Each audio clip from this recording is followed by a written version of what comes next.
If you've never lived in public housing, you might assume the worst. Many people and even many studies have. But Dr. Goodman begs to differ. In his neighborhood, when other people divested, the community innovated. So my name is Eric Goodman, Dr. Eric Goodman, yes, born right here in Norfolk, Virginia and DePaul Hospital, December 15th, 1982.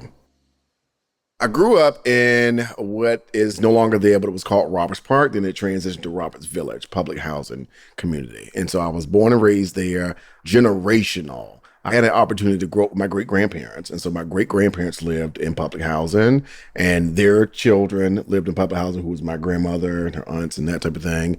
But then my mom and her siblings all lived in public housing. So we had multi-generational families living in Roberts Village, or what we call Roberts Park, at that time off of Princess Anne Road, right across from the Croc Center, which is no longer there as part of the Hope 6 development. But we all grew up there in generational poverty. It was beautiful. Like, there was not too many people, and they called it Old Roberts Park and New Roberts Park. And they said old and new because it was a renovation that took place. And so a lot of the older people, like my great-grandparents, they lived in Old Roberts Park. And so I would walk from Old Roberts Park to the New Roberts Park. But I was thinking it was like a city, like when I was a child. Like, it was crazy because it was so spread out, you know, so many public housing units. And I rarely left the community because my mom didn't drive. And so we had candy ladies, we had freeze cup people, we had the guy that sold snacks, we had a corner store, which is Spartan Market, but Mr. and Mrs. Kim were like family, like the people who owned Spartan Market, because they sold our greens, they sold our fatback, they sold any milk, anything we needed was at that corner store. Like, we did not have a Walmart, we didn't have a Kmart anywhere near us. So there was that, you know, I was talking about now, fast forward into 2023 where we are now. But you have like the food desert, food insecurity, all that. Now I know that because I'm an educator and this is something we talk about. But back then I didn't realize what it was. But we eat, slept, played in that community. I rarely left. And I think that's one of the best things that could have happened, because I literally didn't see anybody but African-American people in Mr. and Mrs. Kim. That was it. And so I was pretty ignorant to races and modalities and ethnicities and everything. Like, I just did not know. It wasn't until I was bused to Azalea Gardens Middle School, they were doing crosstown busing, trying to break up pockets of poverty at that point in time. And it wasn't until I went to Azalea Gardens Middle School that I realized, like, I just remember my sixth grade teacher, Brenda Battle, bless her heart. I walked into her class and I saw a lady that was of Asian descent or Asian nationality. And I remember saying, "Oh, Miss Battle, she is Oriental." And she said, "Baby, that's a rug. Don't you ever say that again," you know? And she laid into me, but I was so ignorant to the culture. I can remember asking my mom, was she hiding all these people from me? I was like, "Are you hiding these white people from me?" And my mom was floored because she didn't realize it. It wasn't anything she was doing on purpose. You know, she worked, and I don't know my dad to date, by the way. I don't know. So my mom raised me single parent, and I mainly stayed with my grandmother and my aunt when my mom worked. And so I remember coming home and my mom was like, "Hey, these people are saying they're white. What is that? What does that mean to be white? You know, where were they born? Where have you been hiding them?" It was just that I did not leave that community. I felt safe in the community.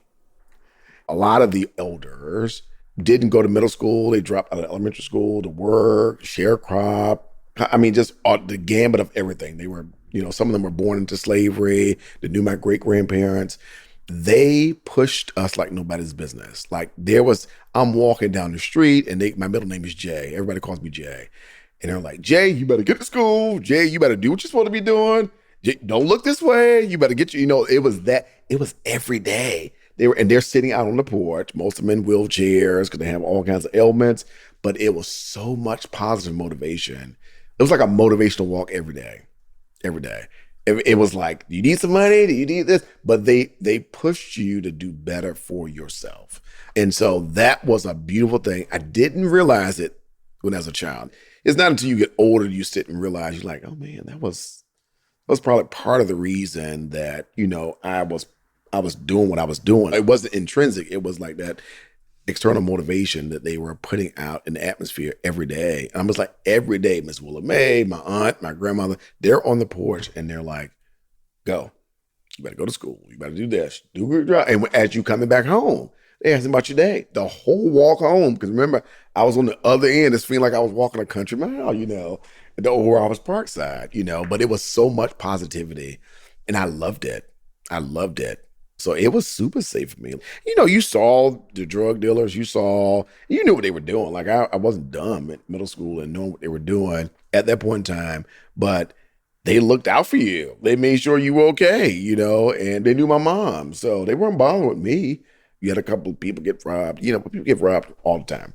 Pizza Hut and pizza companies refused to deliver pizza in the neighborhood because they were getting robbed. They would come out the night. They were like, oh God, what you call and say, what's your address? They're like, oh no, we don't come out there. But we were sitting there talking one day and we were like, hey, let's start some businesses. And let's start with pizza, and so Miss Jackie helped us do, she was the advisor. Jackie Baker and Julius Norman worked in the Youth Services Department of the Norfolk Redevelopment and Housing Authority, or the NRHA.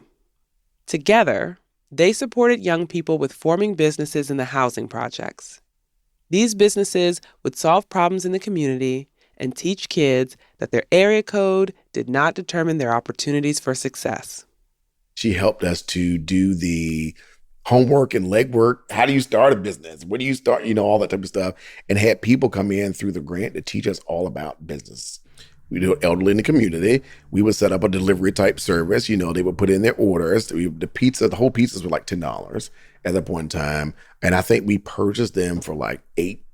So we make a $2 profit off of each. The slogan was, it's fresh, as good as from the hood. That was the slogan. It's fresh, as good as from the hood. Yes, sir.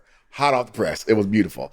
We had hours. We would meet and talk about what else can we sell. So we ended up selling like hot dogs and sodas and all those type of things. And we also did events. Like if you needed to have pizza at your party, you could put in your order through us, And so it was about answering the needs of the community, also like breaking down stereotypes and what people thought. Like they didn't think anything good came out of public housing.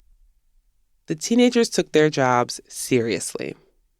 Feedback from the community helped to inform their upgrades.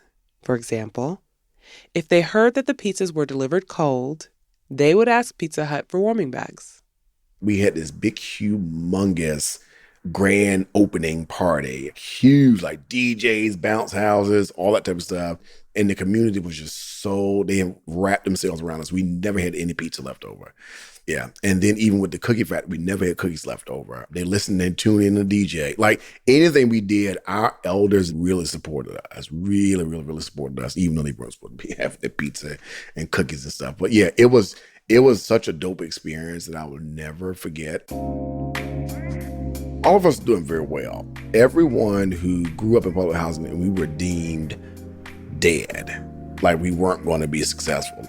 We used to get pity looks. And it was bad. It was bad. And I didn't see it that way. I didn't. But when you look back on it, you're like, oh, they were looking at us like we were, these children can't read. They can't write. They live in public housing. They can't even get pizza, good gracious, But we're all doing very well. Every one of us is doing very well. And he has paid that mentorship forward in his role as the principal of Richard Bowling Elementary, the same school that he volunteered at when he was in high school. Now he serves as the principal of Yellow Charter School. He's also part of a group called the Norfolk Public Housing Alumni Association that provides guidance to people transitioning out of public housing. The ripple effect Mrs. Jackie had on the kids she worked with is still being felt throughout Norfolk today. Visit our website, truthbetoldcommunity.com, to find out ways to get involved and share this episode with friends. This series was written by Jackie Glass and Hannah Sobel, edited and hosted by me, Nicole Hill, sound design by Trindell Lightburn, and our work has been supported by the Virginia African American Cultural Center through a grant from the Virginia Tourism Corporation. Follow our work by subscribing wherever you get your podcasts. We couldn't do this without people brave enough to share their experiences. So thank you, Dr. Goodman.